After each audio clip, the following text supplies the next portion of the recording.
Well, Democratic Senator from Virginia Tim Kaine is on the Foreign Relations and Armed Services Committee. He's a strong supporter of Ukraine, and he was at Secretary Rubio's hearing on Capitol Hill today. I spoke to Senator Kaine just before coming on air, and I asked him what he had learned from Secretary Rubio about the US commitment to Ukraine into the future. We're troubled, less by Secretary Rubio than by Donald Trump's very equivocal actions with respect to Ukraine support. Even now, the Trump administration is giving energy waivers, allowing Russia to sell its energy, even though there are sanctions on those sales. We're giving waivers to allow the sale, and that's putting money into Russia's treasury, which is really depleted right now. The evidence is that Russia is really having trouble funding this war. So the last thing that should be happening is the U.S. allowing funds to go into the Russian treasury. So I hope the administration may rethink that. The good news is we're writing the defense bill in the Armed Services Committee next week, and the proposed version that we're working from has robust support for Ukrainian defense. That's showing a bipartisan commitment in the Senate, at least on the Armed Services Committee, that this is still an investment that we should be making. Because we saw President Zelensky just posting on X today to say the current level of supplies for our air defence does not allow us to intercept a significant share of missiles. He made that same point last week in letters to yourselves at Congress and to President Trump.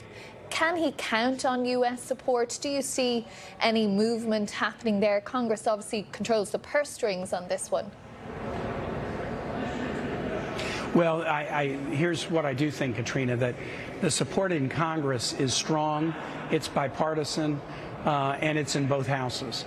It's not unanimous, but it is still strong and bipartisan in both houses.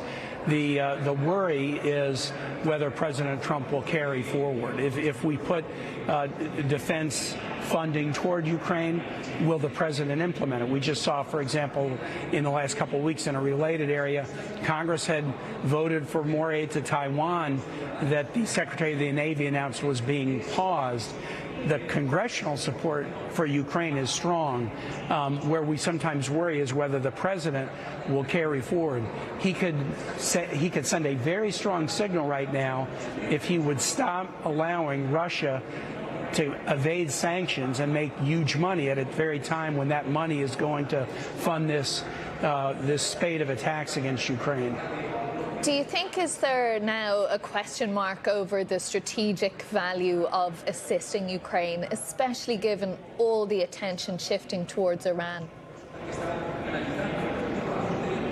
Well, my view about Iran is the president has decided to wage an unnecessary, unwise and completely illegal war.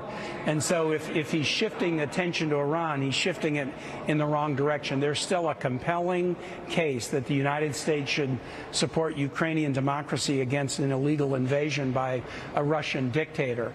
Because if democracies of the world won't stand up against aggression by dictators, then more and more dictators will invade the sovereignty of more and more nations. The U.S. has been the strongest guarantor of democracies against dictators, and so we don't need to be cozying up to dictators or turning a blind eye to their misbehavior. Congress still believes that. We want to see clear and strong evidence that the president does too. It struck me today listening to Marco Rubio when he was talking about how many drones Iran still has, that Ukraine has offered to share its significant anti-drone intelligence with the US. Is there potentially a deal to be done there? I think there is. And look, the United States military has trained the Ukrainian military for years. And so some of their effectiveness we feel a sense of real pride in because of our training. But we're also learning a tremendous amount from Ukraine. I was in Ukraine about a year ago, and hearing our U.S. military talk about what they've learned from Ukrainian ingenuity, innovation, and resilience, we're already gaining from them. Again, we don't necessarily hear the president talk about that, but that is a widely understood added value that we're getting from Ukraine, both here in Congress but also over at the Pentagon. Senator Tim Kaine there.